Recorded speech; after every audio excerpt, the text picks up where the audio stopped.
नमस्कार दोस्तों, स्वागत है आपका मॉडर्न 24x7 पे। आज हम BD 105 की यूनिट फर्स्ट देखेंगे दोस्तों। विषयों का ज्ञान।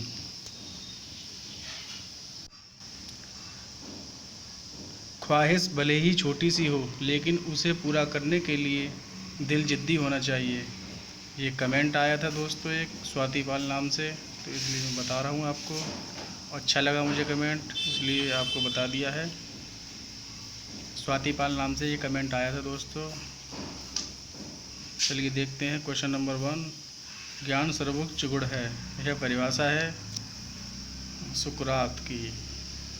डिसिप्लिन शब्द की उत्पत्ति किस शब्द से हुई है? तो डिसाइपल से और डिसिप्लिना से। एक साधन हेतु ज्ञान का प्रयोग किया जाता है।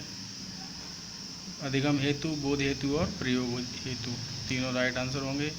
शैक्षिक अनुशासन ज्ञान की वह शाखा है जिसका संबंध है विद्यालयी विषयों के पाठ्यक्रम से, कॉलेज स्तर पर पढ़ाए जाने वाले विशिष्ट विषयों से, विश्वविद्यालय के शिक्षा आयोग से। उपरोक्त इसका बा और सा दोनों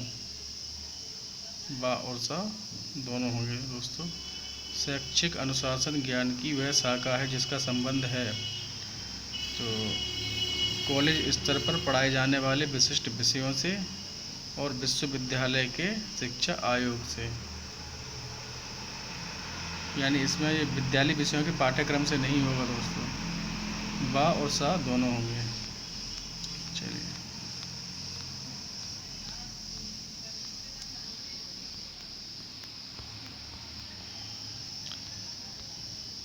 क्वेश्चन नंबर 5। ज्ञान का अर्थ है। यह एक शक्ति है, यह कार्य करने की क्षमता है, यह न्यायोचित सत्य विश्वास है। इसका होगा उपर्युक्त सभी। ये सभी छात्रों के लिए अनुशासन आवश्यक है। सरल अधिगम हेतु, ज्ञान के अर्जन हेतु, विषयों के चुनाव हेतु, या ये सभी। तो इसमें होगा ये सभी। अनुशासन का प्रकार नहीं है तो अंतः विषय, बहु विषय, ट्रांस विषय यानी विद्यालय विषय। तो इसका ऑप्शन था विद्यालय विषय इसका अनुशासन का प्रकार नहीं है। बालक मनुष्य का पिता होता है, यह किसका कथन है? तो ये है विलियम वर्ड्सवर्थ का। प्रारंभिक बाल्यावस्था के 2-3 वर्षों में किस बात का अभ्यास कराया जाता है? तो बोध का और आत्मविश्वास का। ज्ञानात्मक कौशलों के विकास पर मुख्य कौन से विद्यालयी विचारों को रखा गया है? तो विषय पठन, पत्रकारिता, शारीरिक विज्ञान, ये सभी विचारों को, विद्यालय विचारों को कौशलों के विकास पर रखा गया है। उद्देश्य एक पहले सोचा हुआ लक्ष्य है जो कुछ सरगर्मी या चालक व्यवहार को एक दिशा प्रदान करता है। यह कथन किसका है? तो यह कथन है जॉन ड्यूवी का। भ्रमण विधि है तो बाल केंद्रित, प्रकृति के प्रति आकर्षित होने वाली, अर्जित होने वाली, या ये सभी। तो इसका राइट आंसर होगा ये सभी। जॉन ड्यूवी ने बच्चों की रुचियों को कितने भागों में बांटा? तो 4 भागों में बांटा। शिक्षा किस प्रकार के उत्थान का मुख्य साधन है? व्यक्ति के, समाज के, राष्ट्र के। तो इसका राइट आंसर होगा इन सभी के। अनुशासन की प्रकृति है। अनुशासन में सूचनाओं के प्रस्तुतिकरण का एक विशेष आधार होता है। प्रत्येक अनुशासन का विशेष उपागम, उपकरण एवं विधियाँ होती हैं। अनुशासन में नवीन ज्ञान का स्वागत होता है, या उपरोक्त सभी। तो इसका होगा उपरोक्त सभी। अनुशासन विषय की विशेषता है। प्रत्येक अनुशासन का अपना मूल्य एवं एक विशिष्ट चिंतन क्षेत्र होता है। प्रत्येक अनुशासन की मान्य संरचना होती है। प्रत्येक अनुशासन का अपना पाठ्यक्रम होता है। इसका होगा ऑप्शन द उपरोक्त सभी। अनुशासन अनुशासनिक ज्ञान की आवश्यकता का कारण है। आवश्यकताओं की पूर्ति, उद्देश्यों का निर्धारण, उपयुक्तता मिलान, ये सभी राइट आंसर होगा। अनुनासिक ज्ञान की आवश्यकता का कारण है शिक्षक अधिगम विधियाँ, सामग्री एवं रीतियाँ, नियोजकों तथा प्रशासकों का सुझाव, अधिगम अनुभवों का चयन एवं गठन। तो उपरोक्त सभी राइट आंसर। शिक्षक के लिए अनुशासन का महत्व है। शैक्षिक समस्याओं के समाधान की योग्यता, शिक्षण कला में प्रभावशीलता, प्रभावी शिक्षण अधिगम प्रक्रिया का विकास। उपरोक्त सभी राइट आंसर। शिक्षक के लिए अनुशासन का महत्व है स्वाध्याय की प्रवृत्ति का विकास, सर्वोत्तम दायित्व निर्वहन योग्यता का विकास, ज्ञान के प्रति व्यापक दृष्टिकोण का विकास। उपयोग सभी राइट आंसर। शिक्षक के लिए अनुशासन का महत्व है संतुलित ज्ञान का अर्जन एवं शिक्षण, सामाजिक समस्याओं के समाधान की योग्यता, ज्ञान के प्रति व्यापक दृष्टिकोण का विकास। उपरोक्त सभी राइट आंसर। शिक्षार्थी के लिए अनुशासन का महत्व है सरल एवं स्वाभाविक अधिगम, उपयोगी ज्ञान का अर्जन, अधिगम का स्थानांतरण। उपरोक्त सभी राइट आंसर होगा दोस्तों। शिक्षार्थी के लिए अनुशासन का महत्व है विषयों के चुनाव में उपयोगिता, समन्वित अधिगम, व्यापक अधिगम। तो उपरोक्त सभी राइट आंसर होगा दोस्तों हम DD 105 की यूनिट फर्स्ट पंचम प्रश्न पत्र विषयों की समझ एवं विद्यालय विषय के OMR क्वेश्चनों को करा रहे हैं दोस्तों। ये इकाई फर्स्ट है दोस्तों। क्वेश्चन नंबर 24, शिक्षार्थी के लिए अनुशासन का महत्व है सामाजिक समस्याओं का समाधान, विषयों के अध्ययन में सरलता, समन्वित अधिगम। उपरोक्त सभी राइट आंसर होगा दोस्तों। पाठ्य चर्चा के लिए अनुशासन का महत्व है उपयोगी पाठ्यक्रम चर्चा का विकास, क्रमबद्ध पाठ्यक्रम चर्चा का विकास, विषय वस्तु का समन्वयन।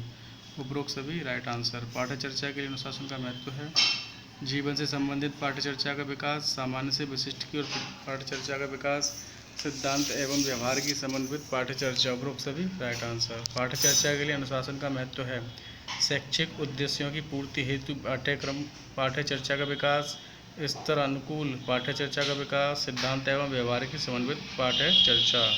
उपरोक्त सभी राइट आंसर।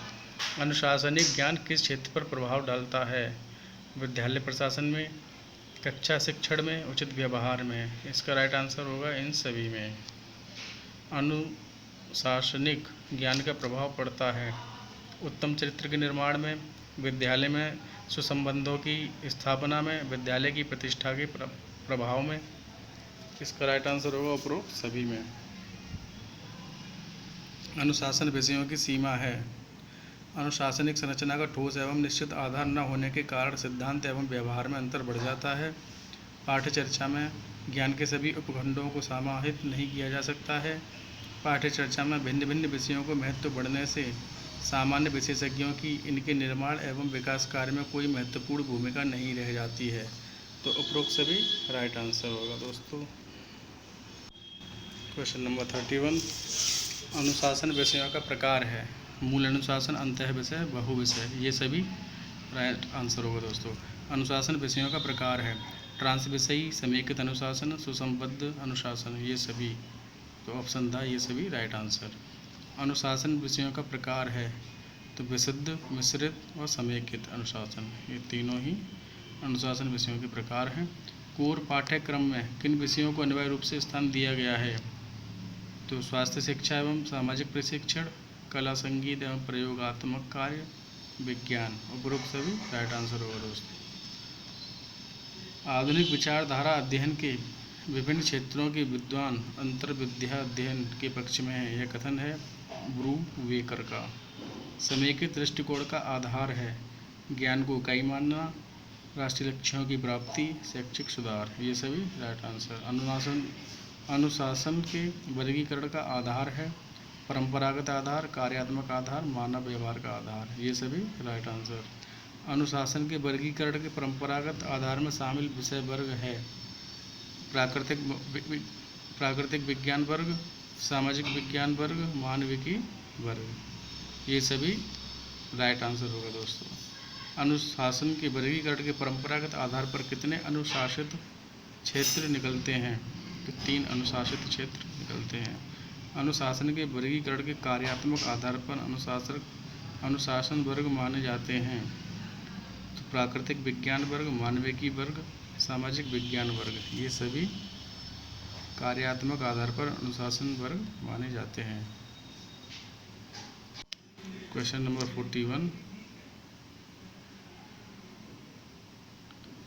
मानवीय व्यवहार के आधार पर अनुशासन को कितने वर्गों में बांटा गया है? तो 4 वर्गों में बांटा गया है। अनुशासन के मानवीय व्यवहार का आधार है तो तर्कात्मक वर्ग, प्रयोगात्मक वर्ग, नैतिकतात्मक वर्ग। उपरोक्त सभी राइट आंसर है दोस्तों। बिगलन ने अनुशासन को कितने आयामों के आधार पर वर्गीकृत किया है? 3 आयामों के आधार पर वर्गीकृत किया है। विज्ञान अनुशासन का अन्य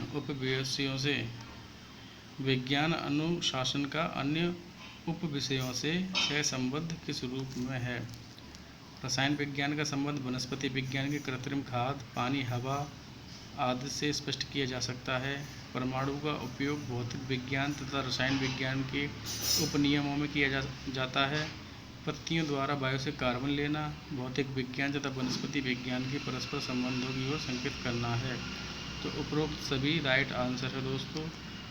क्वेश्चन नंबर 45, कला अनुशासन का कला विषयों से संबंध किस रूप में होता है? कला विषय में गृह विज्ञान, शिल्प कला, समाजशास्त्र, कला मनोविज्ञान, अर्थशास्त्र, नागरिक शास्त्र, भाषा आदि एक दूसरे से संबद्धता रखते हैं। सभी कला विषयों में साम्यता दृष्टिकोण को लेकर होती है। कला विषयों में भिन्नता सैद्धांतिक हो सकती है, व्यवहारिक नहीं। उपरोक्त सभी right answer. Structure of discipline के लेखक हैं ब्रूनर। विज्ञान विषय से संबंधित होता है रसायन विज्ञान से, भौतिक विज्ञान और जीव विज्ञान से। इन सभी से राइट आंसर होगा दोस्तों, सारे ही सही हैं। वाणिज्य विषय से संबंधित होता है, वाणिज्य से, अर्थशास्त्र से और वाणिज्य के प्रयोग से। उपरोक्त सभी राइट आंसर। सामाजिक वर्ग से संबंधित विषय है तो ये है सामाजिक विज्ञान से, समाजशास्त्र से और इतिहास से। इन सभी से राइट आंसर। अनुशासन के मानव व्यवहार का आधार नहीं है तो अनुशासन के मानव व्यवहार का आधार है सौंदर्यात्मक, तर्कात्मक और प्रयोगात्मक। और अनुशासन के मानव व्यवहार का आधार नहीं है क्रियात्मक। तो दोस्तों इकाई फर्स्ट में ये 50 क्वेश्चन ही थे दोस्तों, ये मैंने कंप्लीट करा दिया। कल लेकर आएंगे यूनिट सेकंड इसका। तब तक के लिए धन्यवाद दोस्तों।